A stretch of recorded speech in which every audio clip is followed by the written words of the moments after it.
everybody. So we are so excited to be here to get all our musical on and talk all about the Tony Awards in this year on Broadway.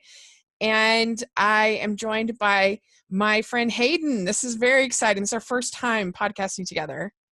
Hello. Yeah. Do you want to introduce yourself to, I know a lot of my listeners will know you from Twitter, but do you want to introduce yourself? I'm Hayden. I guess I'm just a big musical fan trying to act, try to get in there, but yeah, right now I'm just kind of doing the watching thing. Yeah. Yeah, which is still pretty fun. I can't imagine grinding it out there, trying to do auditions and stuff like that. So I admire you for doing that. And you and I, we have our fiery debates on Twitter, but I don't think that we'll actually really disagree all that much on a lot of these. I think I think it's pretty. I think it'll be pretty subdued, I guess. Yeah. Right. Yeah. So do you have a favorite like Broadway show of all time that you've seen? It's a question of the millennium. I have a lot. It kind of just depends on the time. I'm a really big Sondheim fan for mostly. Really big soft spot for his work. Into the Woods, Sweeney Todd, Assassins. I love Company, and people never talk about it. I do really like Company too. When they talk about Sondheim, I feel like it always gets skipped for some reason. I do. It is up there for me. It's just that I have a fondness for the darker stuff. So yeah. So yeah. I don't know. I love movies and things that kind of talk about work and like our motivations for work and what we dedicate our lives to. And I just find that whole topic very fascinating. So I think that's why it really like rings true for me. And I just love the recorded version with Raw Spars that we have, the PBS Masterpiece thing they did. Oh, so good. I still can't believe that he didn't win for that. All hail Raul Esparza. Oh, he was amazing.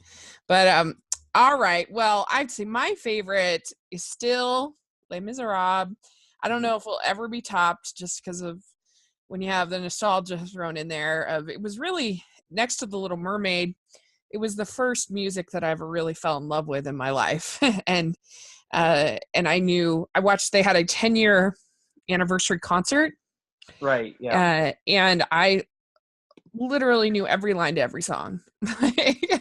And I was so excited when I got to go with my high school choir, because we were in Maryland and we did a competition in New York, and you got to pick between Cats or Les Miserables. Oh wow, that is such a difficult decision. Yeah, Sophie's choice there.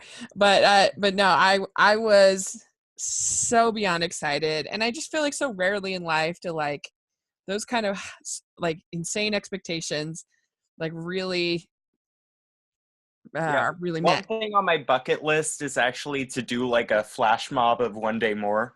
Just in public, because I see those on YouTube all the time. Yeah. God, that looks like so much fun. And I just love the message of the show. I mean, I've tried to get through the book and I've struggled, but because there's like 3 pages on the sewer system. I mean, it's it's challenging. Victor Hugo loves talking about his architecture. Yeah, right. But anyway, in the musical, I just love sort of this dynamic of mercy versus justice, where Javert like really believes that he's doing the right thing, and that always makes for an interesting villain, because he's not really a villain in his eyes, at least. So I think that's what makes it really moving. And Anyway, I still love it. So it's still my favorite, although I did get to see Hamilton this year, which was Yeah. very exciting. Which I saw before it was cool. And I'm still Yeah. that hipster. Yeah, it was really cool. I mean, I've seen, not obviously on Broadway, but I saw it in the Heights, and I Right. loved that because there's actually a really strong theater scene here in Utah. Yeah. Practically every town has a little theater company. Even where I live here in Draper, there's a little Draper Historic Theater, and there's in particular uh, a company called Hale Theater, which has even had the Orem one has had Audra McDonald perform on there. It's Oh, pretty legit. yeah. And anyway, so and the Utah Shakespeare Festival has won Tonys. Nice. So it's pretty great community to live Yeah. for theater. So that's where I saw it in the Heights. But anyway, so that's sort of our background a little bit. But what was your overall thoughts about this year in musicals, both maybe wasn't nominated and what was nominated? Did you feel like it was a strong year? It was a very average year, kind of. It was just kind of there. Mm-hmm. I wasn't like, I do really like all of the shows, but it wasn't particularly like the strongest year that I've seen. Yeah. I mean, I haven't seen any of them, but except for Frozen. Hmm. But I just from listening to the cast albums and what they showed at the Tony Awards, I yeah, I agree with you. And I think that last year was a lot stronger because even like a show like Groundhog Day last year really impressed me a Right. lot.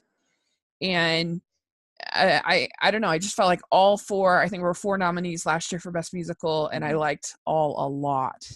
Yeah. I've been essentially saying that I think I kind of, in the back of my mind, wish that they had switched some of them around a little bit, like moved some around from last year to this year and vice versa, just Yeah. so it, like, just in my head, I just feel like that would have been a little bit more enjoyable for me, at least. Yeah. Yeah, I agree, and I I don't know. I felt like they also picked very strange choices to sing at the Tony Awards, and I don't know if that just comes down to the maybe the singers. Like we'll talk about it with Carousel in particular, Yeah, and yeah, maybe Renee Fleming just isn't available to sing "You Never Walk Alone," and so they yeah, can't do it, or yeah, I don't know. But I thought the song they picked was really odd. Uh, yeah. That was not the song I thought they were going to go No. with. Like when you think of carousel, you do not think blow high, blow low. Like I was, what? yeah, I mean, Joshua Henry is amazing, but I was just like, I was Like just, it's literally June. Why wouldn't you do June is busted out all over? Like yeah, that just would make total sense. I don't know. Very weird. But anyway, so we'll get to that. So, and we're not really going to talk about the plays very right, much. But I guess we should mention Harry Potter and the Cursed yeah, Child. right, And this is a two-part play, correct? yes, two parts. Yeah. And I read the play, and Yeah, I it, actually thought the story, because I'm a time travel sucker. I like yeah, time travel stories, and I actually thought it was fun. I didn't mind it, but yeah, I thought it was pretty poorly written, and I was surprised that J.K. Rowling would put her name on, even though she didn't yeah. write it. The But thing is, you like really do have to see it on stage to get the full effect. mhm, It's kind of like just, I guess I would say it's like reading the script to like a Disney movie. mhm, You just don't get the same like feel or emotion through it, because when I read it, I was amused, but I wasn't like all in. When I saw it actually being done with all the effects and all the performances, I was like, my jaw was like constantly like on the floor. so you think it probably deserved the Tony? It wasn't just a Yeah, I don't. I fandom think thing. okay, it's complicated because I think that there should maybe be like two different categories. I think there should be like best book of a play and best Mm, production, possibly, because it's kind of just best play and it overall encompasses it. And I think that best production could have easily gone to Harry Potter, and maybe best book should have gone to something else. It's kind of like what they do with musicals. They have a book Right. and score. Right. Interesting. Yeah, I can see that. I can see what you're saying. All right. Well, let's talk about the musicals. So the first one we're going to talk about is Mean Girls. What we're going to talk about is Mean Girls. So this was written by Tina Fey, based on her movie, with music by Jeff Richmond, who is her husband, right? Right. Correct. And lyrics by Neil Benjamin. And so, yeah. So this, I've listened to the soundtrack, and it's really fun. Yeah. I really enjoy it, and I wrote down responses, I guess, reviews from two different theater critics, from the Hollywood Reporter, David Rooney, and from New York Times, Jesse Green. And Jesse Green said, or New York Times said, it's a likable but seriously over-padded new show. And Hollywood Reporter says, a surprisingly enjoyable and genuinely funny sugar treat. So what? And it has an 81 show score. Right. So what do you think about Mean Girls? Okay, I think that it's my personal favorite of the nominees. Just I'm a big fan of the movie, so I've been looking forward to this for a very long time, and the songs I've been listening to a lot of them on repeat. It's because they're so catchy and just worm your way in there. Yeah, they really are very catchy songs. Yeah, I think that some of the lyrics are a little iffy at times, but the performances kind of outshine some of those shortcomings. Yeah, I feel like I can't help but compare it to Legally Blonde, the musical, and I don't know which one. I don't know. I feel like I maybe prefer Legally Blonde a little bit. Maybe that's partly because I just prefer Legally Blonde a little bit more than Mean Girls. But they did a really good job. I think it was very well cast. Erica Henningsen, Taylor, that's playing Katie, Taylor Louderman playing Regina George, and I thought that she's very particularly strong, I think, and I liked that they tried to flesh out Regina's character, I think, a little bit. I want to give a special shout out to Barrett Wilbert Weed, who plays Janice, because I have loved her for a long time now. She was in the Heathers musical, actually. She's kind of getting a little typecast as that kind of Mean Girl genre. But I love her. And I kind of wish that she had gotten nominated this year. Yeah. But that's just because I love her a lot. Yeah. They sang Where Do You Belong? Along with Meet the Plastics. Meet the Plastics. That is not what I would have done. Right. I would have done Stupid with Love or Someone Gets Hurt. I think those are the two best songs. Right. I think I get why they did those songs, because it's kind of a showcase of the ensemble, so to speak, and it shows off the nominees and the characters that they want to get across. Yeah. Which is, I think, why they chose it. I think the way they arranged it kind of was a little bit off, and I think it threw some of the actors off a bit. It just felt like, I don't know, since we're not going to see the whole show, like, don't pick a song that's just giving us sort of a lot of exposition about the characters. Right. Like, it'd be better to do a song that is one of the more standout songs, because since we're not seeing the whole show. And so, yeah, I think Someone Gets Hurt is probably the best song in the movie. My favorite, my personal favorite is World Burn. That one's good too. It just makes me feel like alive, and Taylor Louderman can punch me in the face anytime she wants. Yeah. So there you go. So that was Mean Girls. It came empty-handed, which is a little disappointing. Didn't win anything. And for Gretchen Wieners, bye. What's that? And none for Gretchen Wieners. Bye. Yeah, right. So then we had the Tonys. Then their next one was a revival Right. musical. They did a montage, whatever, from My Fair Lady. This was the one that I felt like they picked the right songs. Of course, you Yeah. got to pick. They did Rain in Spain, I Could Have Danced All Night, and I'm Getting Married in the Morning, which isn't my favorite song. I would maybe, but it makes sense to pick it, I Right. guess. Um, and yeah, so My Fair Lady, and this this is at Lincoln Center, and the New York Times says that it was plush and thrilling and better than it ever was. Hollywood Reporter says that it was a slight disappointment and that Ambrose is an imperfect fit for the vocal demands of the role. So he's a little more tepid on it. How do you in general feel about My Fair Lady? I, And I yeah. have nothing against My Fair Lady. I like My Fair Lady. Um, it's just, I think it's just a nice classic show that I really quite enjoy. Uh-huh. Yeah, I mean, I know that it's probably a little bit of it. Both Carousel and My Fair Lady do seem like odd choices in the year of Me Too year, Right. but I guess it just depends on how you do them. I mean, I really enjoy My Fair Lady more than Carousel, but Yeah. they both have really good songs, and Yeah.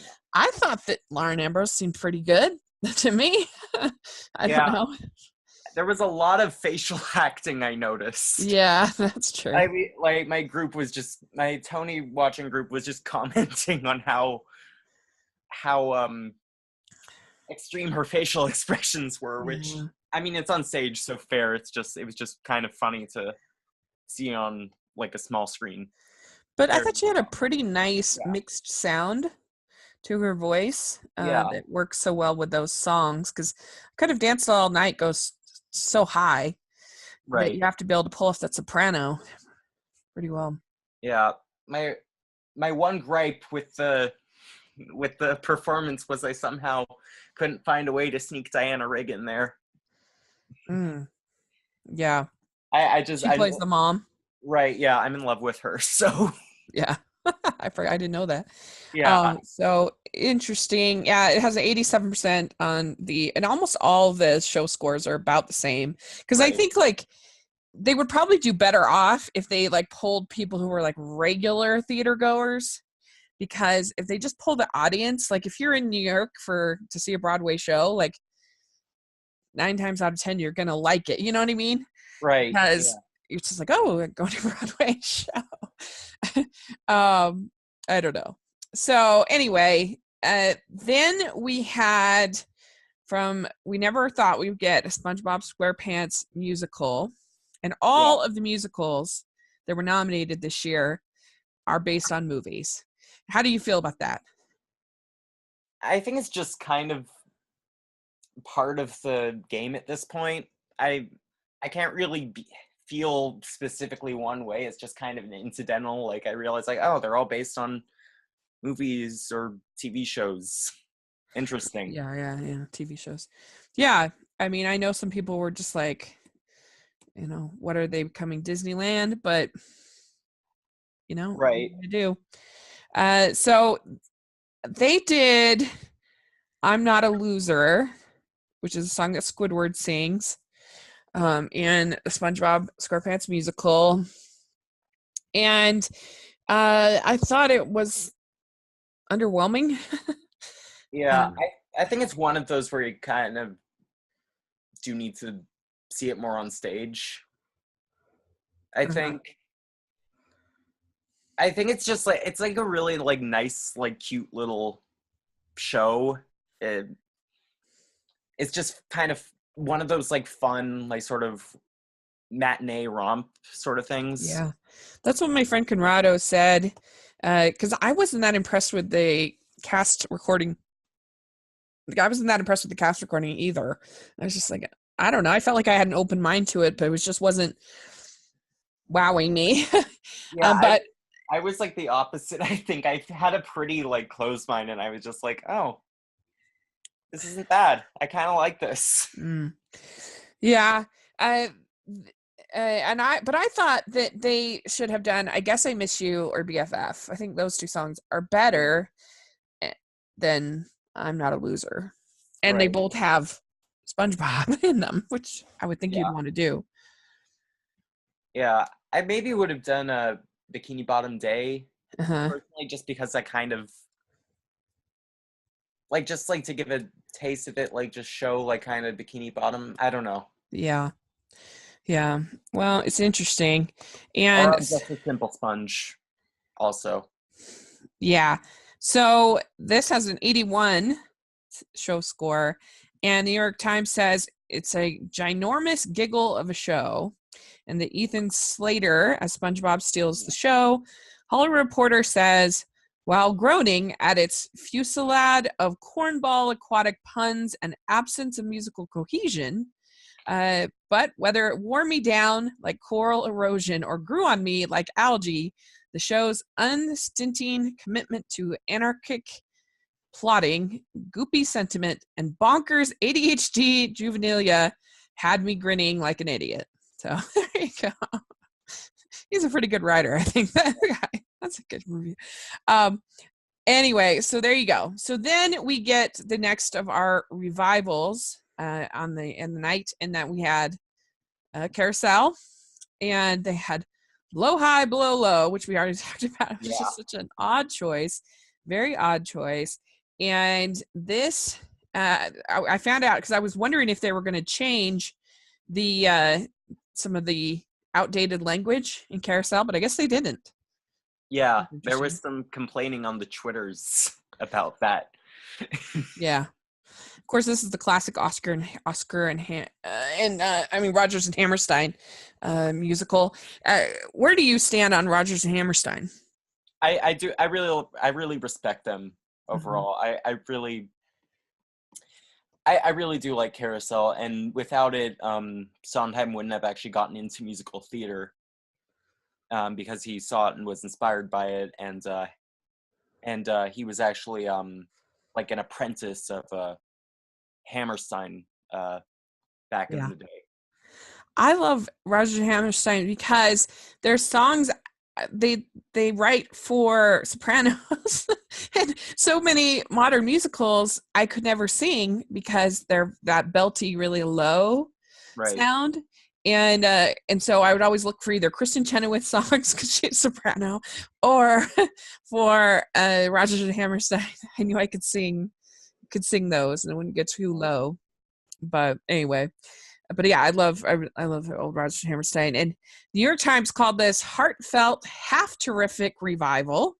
They said that they talked about not updating the dialogue, that the scenes in heaven in the final act fall flat, but for the rest of it, it tingles with rapture of life in all of its contradictions.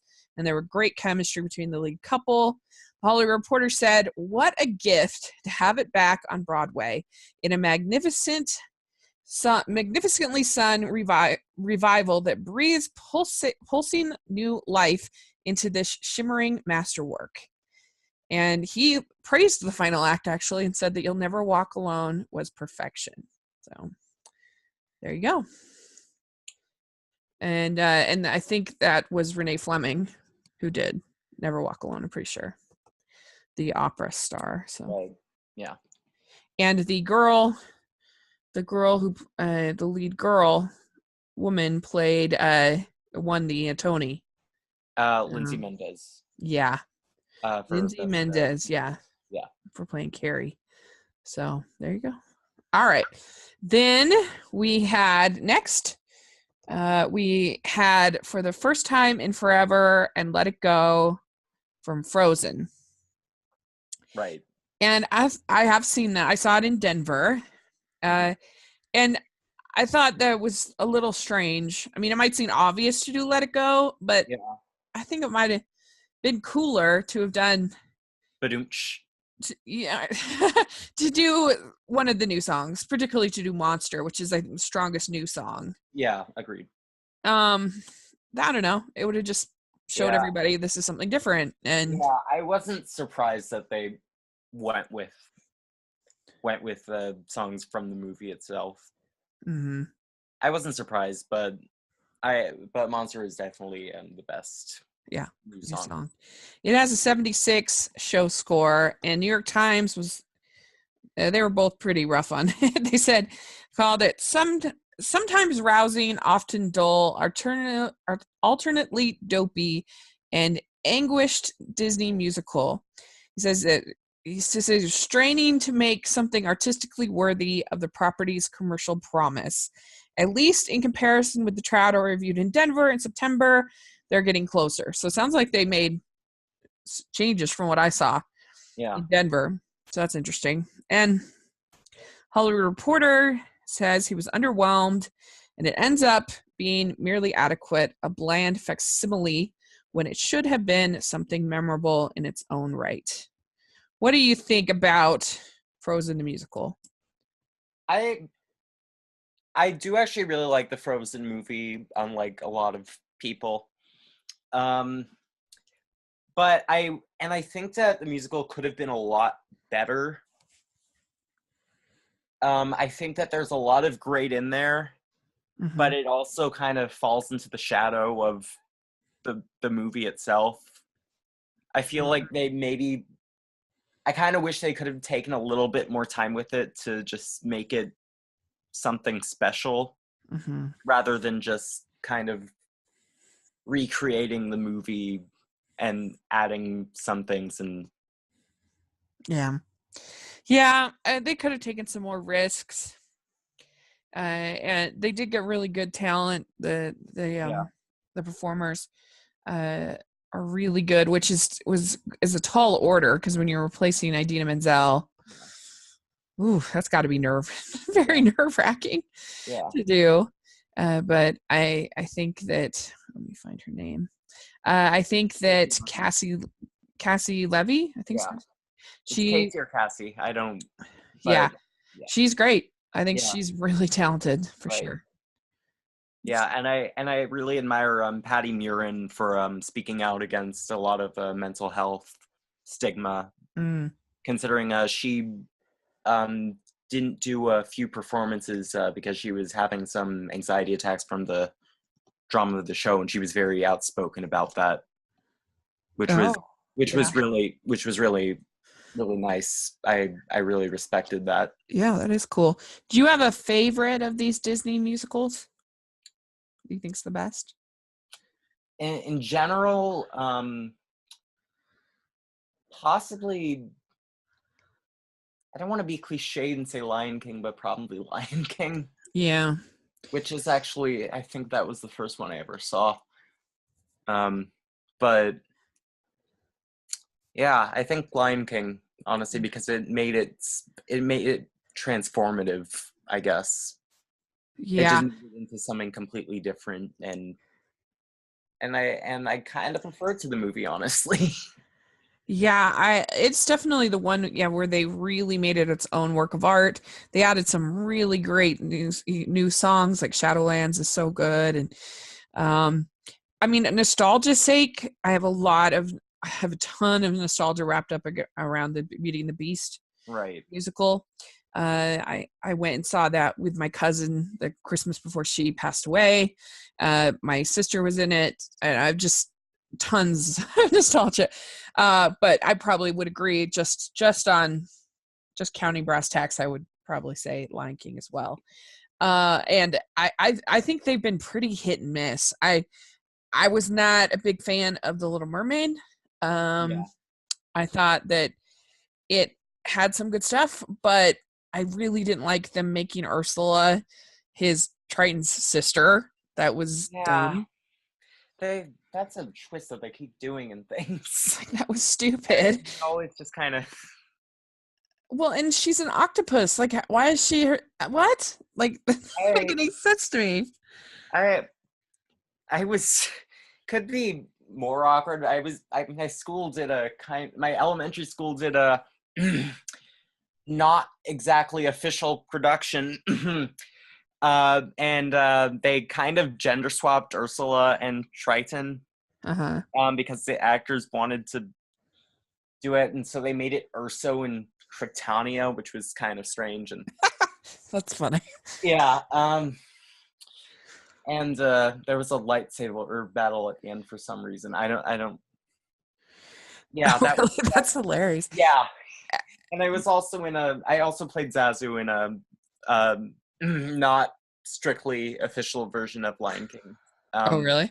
Yeah, that I was mean, fun. the other one that I wasn't a big fan of, that I know a lot of people loved, I really didn't love the Mary Poppins.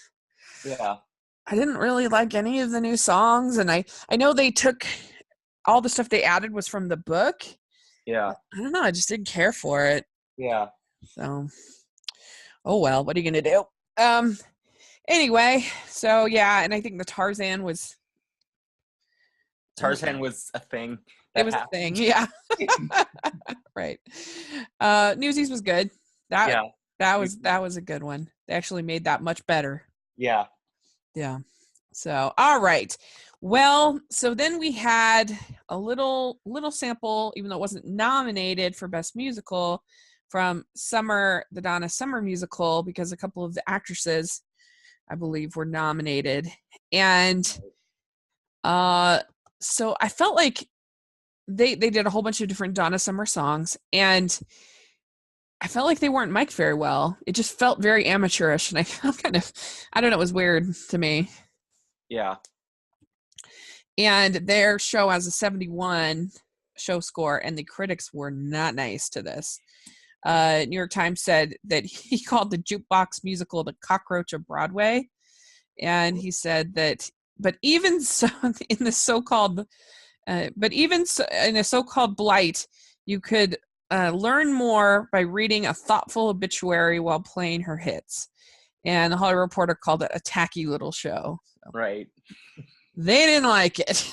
Yeah. It was actually the only show my one of my friends who lives in New York, it was the only show that he didn't see Uh-huh. and he could have seen it, he just chose not to because Right. he really did not want to. Right. Well, and there's no cast recording, so Yeah, and he was just and yeah, and I just asked him about it. And he was just like, "Yeah, no thanks."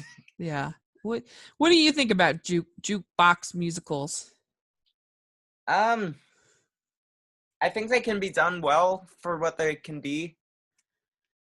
Um, I do enjoy Mamma Mia overall, the Oh musical yeah. more so than the show more than the film. Uh-huh.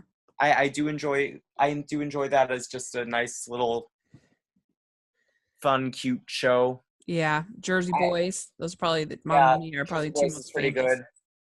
good. Um, love Billy Joel, but I moving out kind of put me to sleep. But to be fair, I was probably not the right age range for that when I saw it. I saw that when I was 10, so I was pretty bored with that, but could have just Yeah. been an age thing. Yeah. I actually enjoyed one about Elvis songs called All All Shook shook Up. up. Yeah, But it wasn't like it was really about Elvis. It was they just used the songs to tell a story, which I kind of appreciated. And yeah, I'm trying to think if there's any other ones that I've liked. I already know a lot of people really like that Carole King one. Beautiful. yeah. I haven't seen that though. So there you go.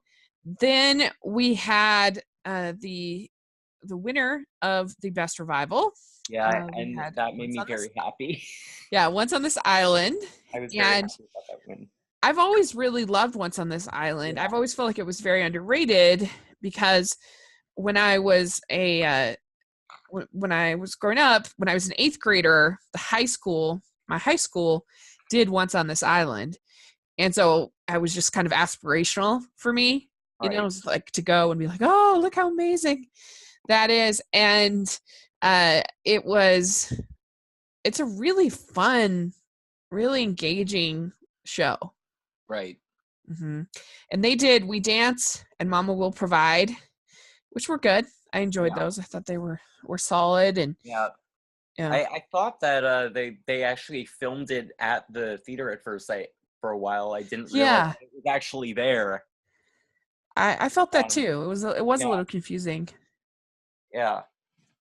My only gripe with this particular song was that it was a little hard to understand what they were saying Yeah. to me. And so I like Some Say and Waiting for Life a little bit better. I think it would have been a little Yeah. better uh, in that kind of setting.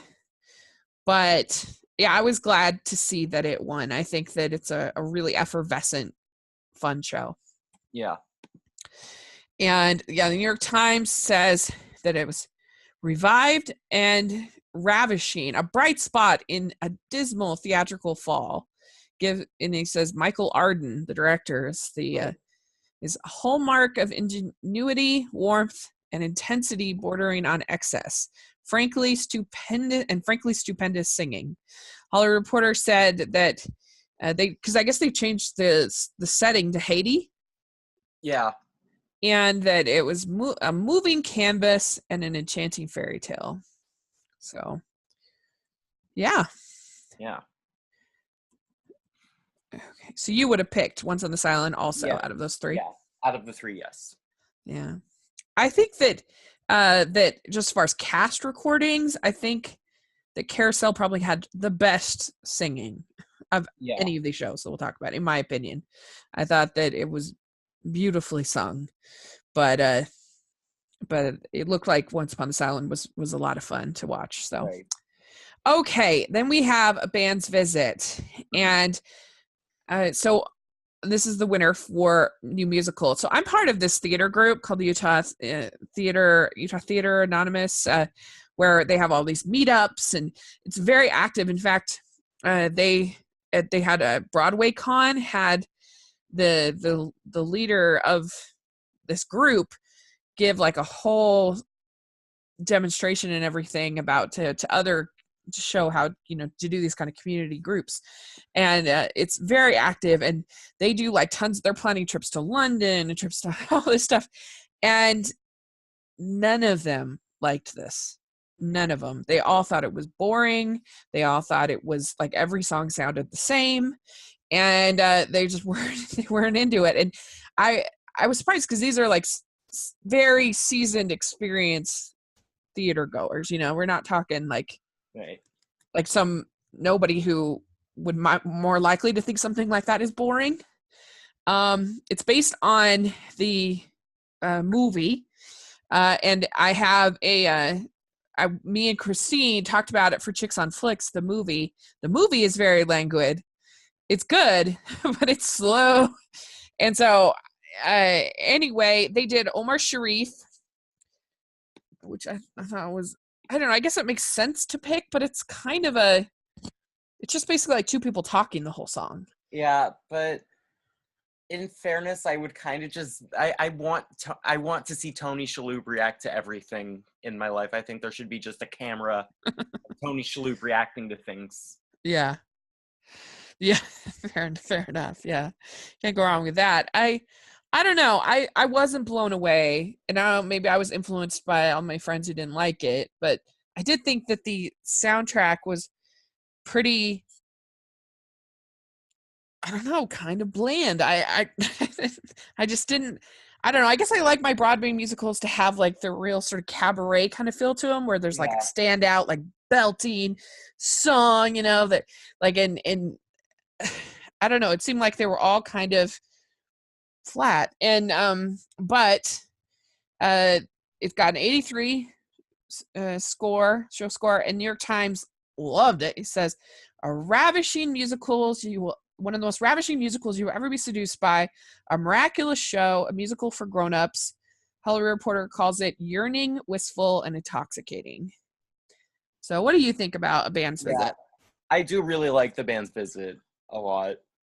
It's just kind of one of those shows that kind of just lingers with me. Uh-huh. Personally, I just kind of watched it and was like absorbing it. And I think like maybe one or two moments in it dragged a little bit for me, but overall I was kind of just sort of in the state of hypnosis by it. I don't know. Mm-hmm. Yeah. You found it kind of comforting in its Yeah. slowness in a way. Yeah.